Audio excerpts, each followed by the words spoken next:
So it turns out ladies can be doctors too. What's up, internet world? We're the News 19 Nerds, and boom! You're watching Press Play. Doctor Who! Cool. So yeah, we're talking Doctor Who. Jodie Whittaker, the new 13th Doctor, just premiered Sunday with her latest episode, The Woman Who Fell from Earth, or The Woman Who Fell to Earth. It's gotten great reviews. The ratings have been consistently high. And the great news is the world didn't explode. Everybody thought everybody was going to go crazy when the female doctor was first introduced, but people are okay. Give it time. It's only Tuesday. Yeah. So so we know that episode has premiered. Time out. We don't know anything about Doctor Who. You know about Doctor Who. Oh. I know. So that's what you're going to do all. I don't know why nobody has remixed this beat yet. This should be it. This is a hot. Yeah. I mean, that beat is... Whovians agree. It is a hot beat. I'm just saying. First of all, the reason why we're talking about this is because Jodie Whittaker and you guys, in the comment, they asked us, they saw TARDIS, and they were like, why haven't you guys done Doctor Who? And I was like, first of all, I don't really know anything about Doctor Who. Some people were like, okay, you need to start with this episode. So let's start with the beginning. Who is Doctor Who? Doctor For Who. the people who don't, like me, who are just getting into this. Oh man, where to begin? Doctor Who, timey-wimey. So Doctor Who is a Time Lord. That is a race of aliens. He comes off as being the last of his kind, or so we think. Essentially, he's just a guy who goes around on adventures with different companions, usually females, sometimes males. They go through time and space in his TARDIS, which stands for Time and Relative Dimension in Space. It looks like a police box on the outside because the chameleon circuit was broken. And it now stays as a police box. Oh yeah, I looked up on some of this. Oh, you looked up some of this? I looked up some because... So to see if I knew what I was talking about. Yes, to trick you. Okay, that's fine. I'm not gonna lie. So the chameleon circuit was broken and it's always a police box. But on the inside it changes it's depending on whatever doctor it is. Like the inside kind of changes. And it's bigger on the inside. So basically this thing showed up during whatever time period and it got broken because it was supposed to be able to change shape to mimic wherever they were. But it got stuck. The chameleon circuit broke and it got stuck. So now whenever it shows up, it's always a police box. Yes. Okay, cool. Which is supposed to signify help to whoever it is, depending on... You're like, oh, you see a police, and normally, as a police, you're supposed to think, good, somewhere I can run and get help. Now, you brought up the fact that this is Jodie Whittaker's debut as a doctor. Mm-hmm. This is the first time we have seen this character as a female. Not Doctor Who. Who. The Doctor. They just call the Doctor. The Doctor. Okay. I got you, fans. Just call the Doctor. Everybody else says Doctor Who, but don't add at me because I don't know. The character is just called the Doctor. Okay, cool. That's a name that the Doctor gave themselves. Okay. The Doctor.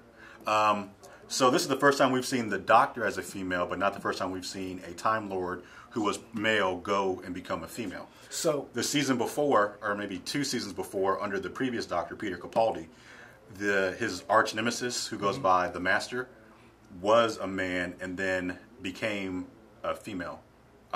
Played by actress Michelle Gomez. Oh, that's the lady you were telling me about earlier. Yes. Cool. They kind of do like a deep tease of, you don't know who this person is. It turns out, oh, it's the Master, but in this incarnation, she goes by Missy. Okay, so let me make sure I got this straight. Mm-hmm. The Doctor is a Time Lord. Yep. They're time-traveling aliens. From the planet Gallifrey.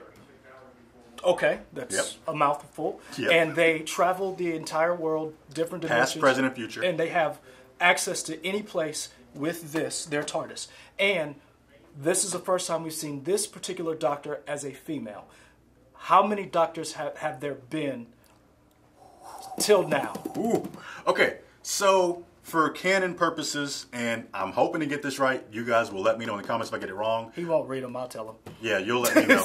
But, so if we're just talking mainline TV doctors who have been on television. Are we doing, so I heard there's different eras. Are you going to break it down by past, modern, or are you just going to... What you want me to do?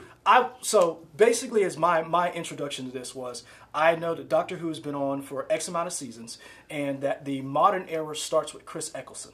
Mm-hmm. But how many Doctors have there been on television, and how many Doctors have there been total? Are those 2 different numbers?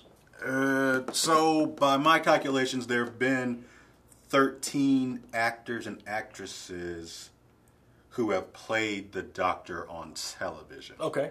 And that's just 13. 13. 13. You said it. 13. So from 1963 till, what do we have? Like 1989, you had 7 actors portray the Doctor.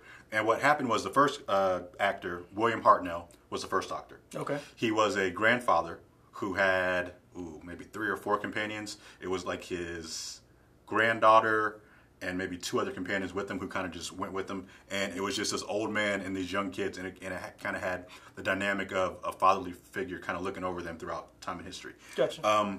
Eventually he was replaced because he died. And so they kind of wrote it into the canon that, Time Lords have the ability to regenerate a certain amount of times. And so that's kind of how they got around, the show's still going, but our Doctor died. What are we going to do? Let's bring in a new actor and say it's part of the lore that they can regenerate so many times. Okay, cool.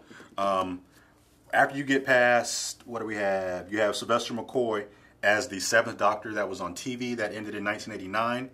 They tried to reboot the show in 1996 for an American TV movie. Didn't go well. Shout out to Paul McGann. He tried. The movie's not great, but, Is it not great, or is it just not, it just didn't click?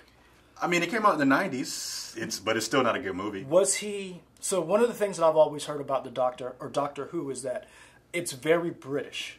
Now, you just said that they tried to reboot it in American television. Is that why it didn't work? Because it wasn't British? Or it wasn't British enough? Or it could go either way. Either it wasn't British enough for some people, and also the plot just kind of meandered. Okay, so it's not just... You had a doctor, you had somebody who was the master, you had a companion, but it kind of just went wherever. And it's the thing that I love about Doctor Who is it manages to mix genres between being happy, being sentimental, a touchy-feely type show. Some horror and some very deep it can do everything all in once. The American 1996 movie just tried to be... everything. I want to say it tried to be too serious. What Americans think, dark and gritty. You know how everything's dark and gritty now? But hold on. They tried to make that dark and gritty. But in the 90s, everything was dark and gritty. Everything it didn't work for Doctor Who. So we've got those doctors. So the modern era starts with Chris Eccleston. Maybe. Okay. So what we thought was Christopher Eccleston started as the 9th Doctor, and when we see him, he's suffering from PTSD because of this big incident called the Time War. And as you go throughout the series, you learn more and more that he was... Thank you. Are you gonna... Yeah. I just want to see if you could... Keep going? Yeah. I mean, I can, but I don't know if I can talk over the sound. No, I just want to try to ship you up. You talk about Time War, so I was like, let's see if he really knows this. Now that I'm messing up, you got me. No. So the Time War it's between the Time Lords and one of his most... trusted lieutenants? No. His Starscream? No. What else? No. It's between Time Lords and the Daleks, which are the evil robots that hate everything. Yeah, and they say exterminate in the weird robotic voice. Oh, yeah. I've heard about them. I've seen people wear shirts with them. Yeah, they seem cool. You would like the Daleks. They hate everything. Yeah, that's great. So there's a battle that's going on back and forth, and no side seems to win. And it seems like as long as this battle keeps going, it's going to destroy reality and everything. So Doctor Who makes a decision to abandon that time stream like Rick and Morty. Kinda. I was joking. It's not that he abandons the time stream, but he sets a course in motion so that both he thinks the Daleks and the Time Lords have been wiped out, and he's now the last Time Lord, or so we think. So he's kind of suffering. He's kind of suffering PTSD over him making this fateful decision to make that happen. Rick and Morty war.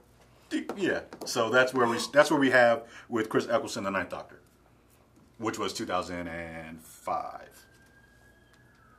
Doctor Who, Rick and Morty, crossover. Don't steal my idea. Don't steal my idea that you put out to the internet for everybody. So what else you want to know? I trust him. So basically Sunday was the first time we see this Doctor on screen become a woman. How was the episode? I mean, was it good? Great. I'm excited. There's a great cliffhanger. You're like, how are they going to get out of this? Which is great. I'm not telling any spoilers. I'm saying it ended very well. She has 3 companions this time, which isn't unheard of. The Doctor has had anywhere between 1 and 3 or 4 companions. Are the companions romantically involved with the Doctor? How does that work? It depends on the Doctor, which is kind of a sticking point with some in the Who community. They don't like it that the Doctor, who is centuries old, dating somebody who's in their 20s or 30s. Because it's kind of like a imbalanced relationship. Yeah. Okay. Because he kind of has all this power over whoever the companion is. Oh, interesting. After Christopher Eccleston, you had probably one of the most well-beloved doctors of the modern era, David Tennant. Really? Yes. Because, okay, so I was wondering, so if you, is Jodie Whittaker a great jumping on point? And if you don't want to start with Jodie Whittaker, you want to build up to this, what would you say is the best jumping on point? Because somebody said Matt Smith. Okay, so you got a bunch of, you have let's look at the modern era. You have Christopher Eccleston, David Tennant, Matt Smith, Peter Capaldi, Jodie Whittaker. So let's start with Christopher Eccleston. If you just want to get an idea. A.K.A. Balky. And Destro. I don't count those movies. Well, he was in them. Nope. And he was in Gone in 60 Seconds. That's a fun movie. Anyway, so if you want to look at Christopher Eccleston, the first episode he was in was called Rose. Okay. And that's where he meets his companion, Rose Tyler. Okay. Rose Tyler? I hope it's Rose Tyler. Y'all will let me know. I'm pretty sure it's Rose Tyler. Played by Billy Piper. Okay. He doesn't fall for her. Over the course of that season, he falls for her, kind of.